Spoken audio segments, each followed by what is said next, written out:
Hi everyone, Sean here to show you an example of IMC plan number 1 for Sean's Coffee Shop. We built this assignment to give you obviously a recap of week 1 as well as introduce you to incremental cash flows. And incremental cash flows are extremely important. You're going to see incremental cash flows for the rest of the semester. So we wanted to make sure that you definitely understand the concept of incremental cash flows as well as you're able to apply it in your budgets yourself. So what an incremental cash flow is, if you have one project, what is the impact of just that project? So when we're looking at this IMC plan number 1, we have a 2% increase in sales.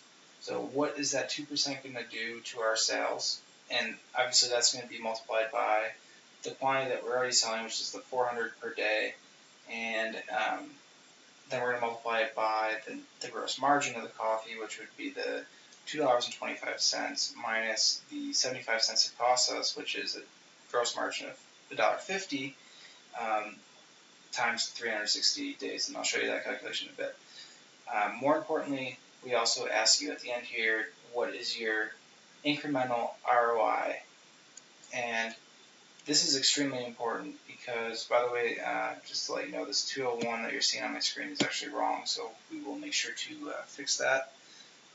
So don't worry about that. If any of these figures are wrong, they'll be fixed by the time you're doing this, so just don't pay attention to that right now. But anyways, the ROI is positive if you are getting, if you're making money on your project. So if it costs me, $1,000 to do a project, and I get a return, or I'm making, say, $500 in this project, it would be that $500 or divided by the cost. So 500 over 1,000, which should be 50%. So I would have an ROI of 50%, and that is good. I mean, a 50% return on your money is amazing, right? So anyhow, we are going to, like I said, I built out a spreadsheet for you, and I'm going to walk you through this example. So if I go to my spreadsheet here, you guys should have been all able to do this since it was a recap of week 1. However, I built in an incremental change. I'm sorry, this is wrong. Let me get this out here. An incremental change in promotion. You'll see I have sources and uses and a net effect. To give you an idea of what I mean by sources and uses, sources are what is coming back to me with how I'm spending my money. So we're having an increase in sales, so that is completely coming back to me. So a source of cash, a return of cash to me. A use is what's going out the door. So I'm spending some money to get those sources that I just spoke about. So we're purchasing promotion cards, we're giving away free coffee, and for our example, that is actually all the uses that we have. So to start with the increase in coffee sales, we said it was going to be a 2% increase in our daily sales. So to calculate that, you do 0.02 times, and I'm going to actually open up my parenthesis because I'm going to do another calculation. As we spoke about earlier, I'm going to do the gross margin of our coffee, which is the $2.25 minus 75 cents. So we're making, I'm sorry, that says equals and I should say minus. We're making $1.50 on every cup of coffee we sell, times our quantity. So 0.02 times the 400 is going to show you how many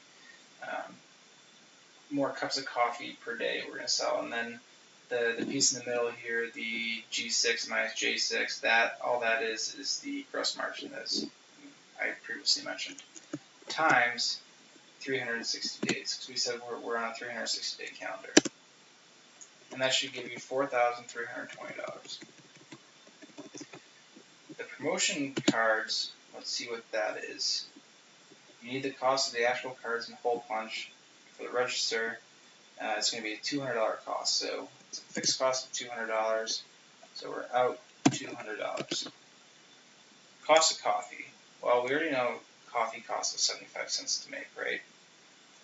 So we're giving away, we're giving away 50, I think it is. So Jerry expects about 50 people will get a free cup of coffee each week. So we know there's 52 weeks in the year. So our calculation would be equals 50 times the cost of coffee, which was the 75 cents, because it costs us 75 cents to produce that coffee, times 52, because there's 52 weeks in the year. So you have a cost of coffee of $1,950. So these are our total uses. So you can add these two together. So we're getting an increase of $4,320. However, it's going to cost us $2,150. So our net effect is this $4,320 minus the $2,150. So we're making $2,170 on this project. And that's the incremental net effect that we're receiving from just this project. So what is the ROI from the promotion that we're doing? Well, like I said, it's equal to this net effect divided by what it cost us to do it. It cost us $2,150. So we are getting a return on investment, or the return on our cost to do this promotion would be 101% basically, which is a huge return on your initial investment. So like I said, incrementally this is huge, right? However, if you look down here, our total profit is $197,938, and our return on investment for the year is 48.89, and that's just calculated by taking your total profit for this year divided by total expenses. So when you look at this, for the whole year we're making a profit or a return of 49%. However, this project alone gets us 101%. And the reason why it doesn't, this 101 is not as reflected in this ROI for the total year, is because these cash flows are so small compared to, the 197 or 198,000 that we're actually making. So, I mean, if you look at it, you have 21.7 divided by whole operating profit. I mean, that's only 1% of our sales. So that's just something to think about. It shows you another way that you can kind of look at your numbers, kind of figure it out. But based on this, I would love to do this project because it's only going to cost me, $2,150, and I'm making a net effect of $2,170. And so yeah, we would go forward with this project if based on just this knowledge alone. So keep it up, keep trying the other scenarios, and let us know if you have any questions, and we'll get back to you as soon as we can.